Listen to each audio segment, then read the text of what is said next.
Magandang araw po sa inyong lahat. Ako po pala si Christine May Angela Abraga. Narito po ako upang talakayin sa inyo ang kahalagahan at layunin ng programang ito. Ang programang ito ay nagbibigay ng trabaho sa mga Pilipino para sa pinakamababang panahon ng 10 araw hanggang sa maksimum na 90 araw. Depende sa uri ng gawaing isasagawa, lahat ng mga disadvantage na manggagawa na may edad 18 pataas, kwalipikado bilang mga benepisyaro ng programa. Ang mga senior citizen ay karapat-dapat din para sa programa sa kondisyon na sila ay karapat-dapat na magtrabaho at hindi makikipagbahagi sa mapanganib na trabaho. Sabi ng DBM, samantala isang miyembro lamang bawat pamilya ang magiging karapat-dapat para sa tulong. Sa anumang pagkakataon na ang mga benepisyaro ay dapat mapakinabangan ng higit sa isang beses sa isang taon ng kalendaryo. Maliban sa mga kaso ng natural o dulot kalamidad o kalamidad, dagdag nito. Sinabi ni DBM Secretary Amenah Pangandaman na ang panukalang budget para sa TUPAD program ay kukunin sa 16.4 billion na nakalaan para sa Dole Livelihood and Emergency Employment Program.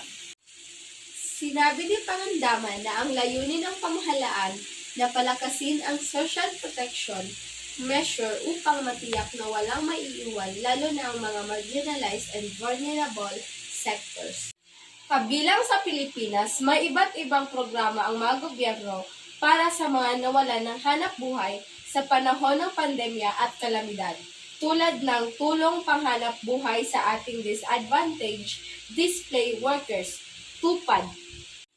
Isang programa na tinatawag na DOLE o Department of Labor and Employment na naglalayong magbigay ng pagsamantalang trabaho sa manggagawang naapektuhan ng kalamidad o krisis.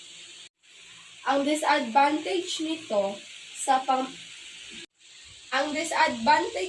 sa pamamagitan ng TUPAD tulad ng clean-up drives, ito ay nagiging instrumento ng gobyerno upang matugunan ang pangangailangan ng mga manggagawang naapektuhan ng pandemya at nakakatulong sa sektor ng lipunan na nangangailangan ng suporta.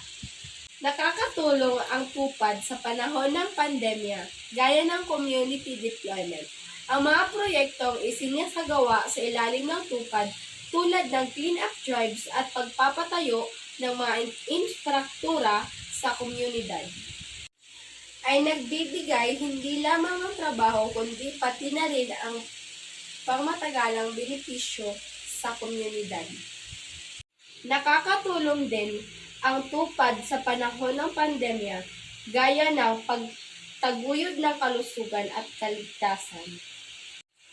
Ang TUPAD ay maaaring magtaguyod ng kalusugan at kaligtasan sa komunidad. Ang TUPAD ay nagiging mahalaga sa panahon ng pandemya dahil sa pagbigay nito ng konkretong tulong sa mga nawalan ng trabaho at pagbibigay ng pag-asa at oportunidad sa panahon ng krisis. Ang pagpapatupad ng TUPAD o tulong panghanap buhay sa ating displaced workers.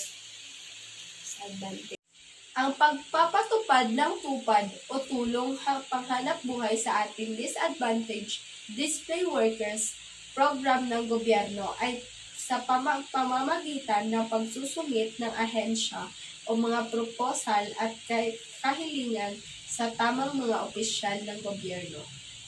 Karaniwan, ito ay isinasagawa sa pakikipagtulong ng Department of Labor and Employment o iba pang ahensya ng